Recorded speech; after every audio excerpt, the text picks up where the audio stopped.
के पीरियड में जब न्याय नीति चलती सब समाप्त।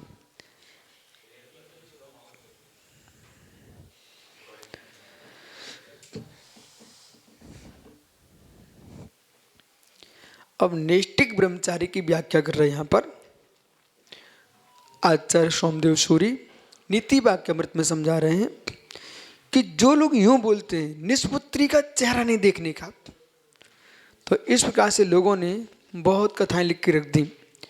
पर किस निष्पुत्री का चेहरा देखना अशुभ है? वैसे कोई का भी नहीं है, फिर भी लोक में माना जाता है। तो मित्र, जो शादी कराने के बाद जो संतान को जन्म नहीं देंगे, जिनके संतान जन्म, वो निष्पुत्री वे चेहरे देखने के अयोग्य हैं, परंतु उनके चेहरे नहीं देखना चाहिए। जो नैष्ठिक ब्रह्मचारी है तो आत्मा वही पुत्रो, उनके लिए आत्मा ही पुत्र है, इसलिए वे निसंतान नहीं है। नहीं तो बाल ब्रह्मचारी तीर्थंकर भी चेहरा नहीं दिखा पाएंगे। जितने यतिगण हैं, साधु वृंद हैं, ब्रह्मचारी हैं, तो कोई भी चेहरा नहीं दिखा पाएंगे। इसलिए जो आगम का अभ्यास करके श्रुत को प्राप्त करके अपने आत्म ब्रह्म में लीन है, ऐसे उनकी आत्मा ही पुत्र है नैष्ठिक ब्रह्मचारी के लिए। अयम आत्मना महात्मा बंधवी संदधाना पराम पूताम संपद्यते।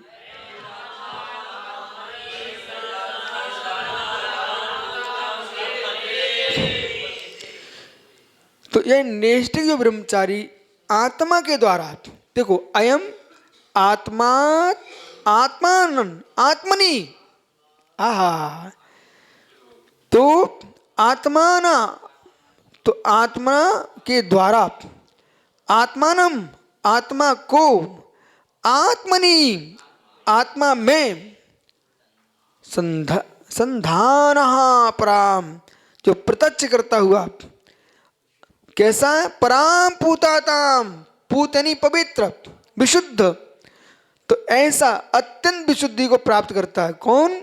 जो जीव नैष्ठिक ब्रह्मचारी है, आत्मा के द्वारा आत्मा को आत्मा में प्रत्यक्ष करता हुआ अत्यंत विशुद्धि को प्राप्त होता है, वो नैष्ठिक ब्रह्मचारी होता है। यह अध्यात्म। हाँ, तो जो ब्रह्मचारी निर्गंत तपोधन है, वे ब्रह्मचारी शुद्धात्मा को प्राप्त करेंगे। तो यहां नैष्ठिक से मतलब यहां पर ब्रह्म में लीन ही नैष्ठिक है, आत्म प्रत्यक्ष को प्राप्त होते हैं। नैष्ठिक ब्रह्मचारी आत्मा का प्रत्यक्ष करते हैं। ओहो, देखो यथार्थ मानिए क्या है ना सुब्रत सागर जी, कहूं झेलोगे?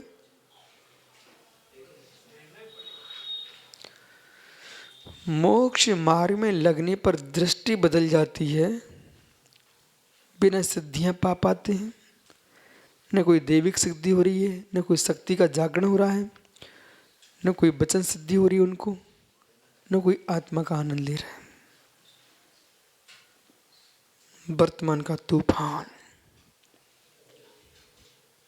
वर्तमान का तूफान इस श्रावकों की आकांक्षाएं, श्रावकों की आकांक्षाएं गुरु पर गहर श्रद्धान गुरु को गुरुता से दूर कर देता है। स्वामी कल दीक्षित हुआ साधु आ गए, भैया गुरुजी दुकान नहीं चल रही है, आपके आशीर्वाद से सफल हो जाएंगे। अब गुरुजी को न दुकान चलाने दे बनता था, न दुकान कैसे चलती है ये भी नहीं पता था। उनने खोले पृष्ठ ग्रंथों के और कोई मंत्र दिख गया, जाओ ले जाओ। उसने विशुद्धि से माला फेर ली, उसका काम बन भी गया। अब तो उसने और हल्ला कर डाला, अब गुरुजी के पास और भीड़ लेने लगेगी। तो धीरे से गुरुजी समझ ही नहीं पाए थे वैराग को, इसके पहले राग के साधन प्रचंड मिल गए, और जब उसका काम बन गया, मंत्र की विशुद्ध से आराधना की, उसने दूसरे को बताया, उसने तीसरे को बताया, गुरुजी ऐसा व्यापार चल जाएगा, हम एक तीर्थ बनाएंगे आपके नाम से, आप जहाँ कहेंगे वहाँ पैसा लगाएंगे। गुरुजी फूल गए, अरे मैं तो सिद्ध पुरुष हो गया हूँ। और गुरुजी ने संस्था डाल दी, संस्था डाल दी, गुरुजी संस्था शून्य हो गए। अब गुरुजी जिस रहस्य के लिए उतरे थे, जीवन की अंतिम श्वास निकल जाएगी, चंदन की लकड़ियों से शरीर जल जाएगा, पर गुरुजी उस रहस्य को पा ही नहीं पाया आज तक, जिसके लिए गुरुजी बने थे। क्योंकि बाह्य रस में इतने ज़्यादा डूब गए, ये आंतरिक रस है। ए बालक, महाकाव्य की दृष्टि, आत्म वैभव, अध्यात्म काव्यों में आत्मिक रस की व्याख्या है, और श्रृंगार काव्यों में श्रृंगार रस की व्याख्या है। बराबर। तो अब गुरुजी उसमें डूब गए, उन्हें मालूम ही नहीं है कि हम गुरु हैं कि नहीं। महीनों महीनों क्या, बरसों बरसों निकल गए, कहो जीवन ही निकल जाए। ऐसे अचानक तुमको 3 बजे जगना था और सोचा 5 मिनट और देखता हूं, मालूम चले 5 बजे। ये समय कहाँ विलीन हो गया तुमको पता नहीं चल पाया, इतने सो गए। इसी प्रकार से प्रपंच में इतना जीव सो गया, उसे मालूम ही नहीं चला हम क्या हैं। समझ रहे कि नहीं समझ रहे हो? तो ये जो नैष्ठिक ब्रह्मचारी की जो व्याख्या है, यथार्थ में शून्यता में जाने की व्याख्या है। सार्थक सागर जी, अवभाग्य अपना। बोले क्यों? हम नहीं कामदेव,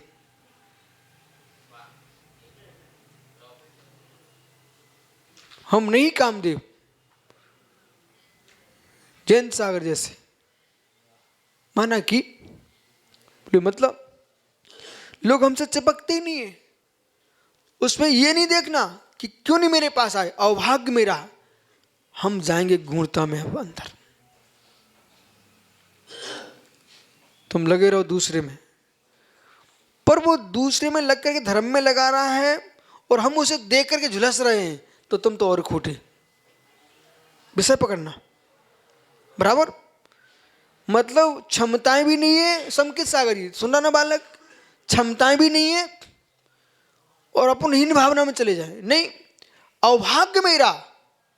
हम उस रहस्य में जा रहे, उस विद्या को हासिल कर रहे हैं जो अविद्या का नाश करने वाली है। ऐसी विद्या में प्रवेश करेंगे तो परपंच समाप्त हो जाएंगे। जिस गूढ़ता की मालूम, तुम्हारा चेहरा देखते ही लोग आकर्षित हो जाएंगे। क्यों?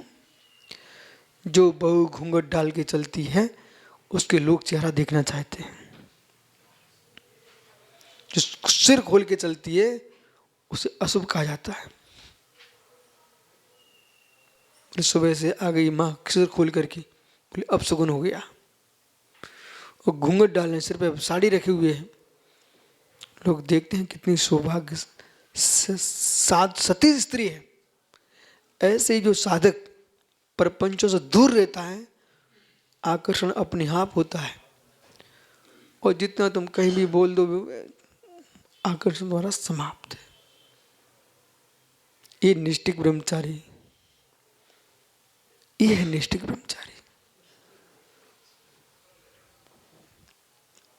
उच्च श्रेष्ठकर पद है, वासनाओं से विरक्त है, जितेंद्रिय है, आत्मदर्शी और विशुद्ध होता है, वो नैष्ठिक ब्रह्मचारी है। ठीक, शेष आगे विचार करें। पद्म पुराण।